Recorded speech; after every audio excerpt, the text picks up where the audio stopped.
না না, পরের গানটা আগে একটু ছোট্ট করে ডায়লগ বাজি হয়ে যাক। হ্যাঁ, জানেন তো যেটা হয় যে বিয়ের পরে, এটা রিয়েলাইজ করেছি, শোনো তোমরা ছেলেরা শোনো, খুব জরুরি কথা এটা। বিয়ের পরে সে যতই বীর পুরুষ হোক না কেন, বউয়ের সামনে গুরু সে যতই বীর পুরুষ হোক না কেন, বিয়ের পরে কিন্তু বউয়ের সামনে বরের আর কোনো কথা চলে না, সে যতই বীর হোক না কেন।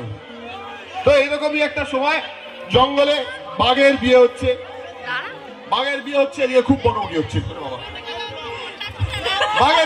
বাঘের বিয়ে তো বাঘের বরযাত্রী যাচ্ছে, সব বাঘেরা রয়েছে সেখানে, দেখছে সামনে একটা ইঁদুর, সে নাচতে নাচতে যাচ্ছে, লাক্কা লাক্কা লাক্কা লাক্কা আজকে আমার দাদার বিয়ে, লাক্কা লাক্কা লাক্কা লাক্কা আজকে আমার দাদার বিয়ে।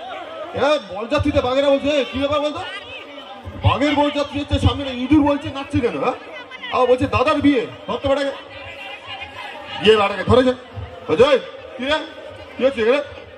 বাঘের বরযাত্রী হচ্ছে, তুই নাচছিস লাক্কা লাক্কা লাক্কা লাক্কা আজকে আমার দাদার বিয়ে, লাক্কা লাক্কা লাক্কা লাক্কা।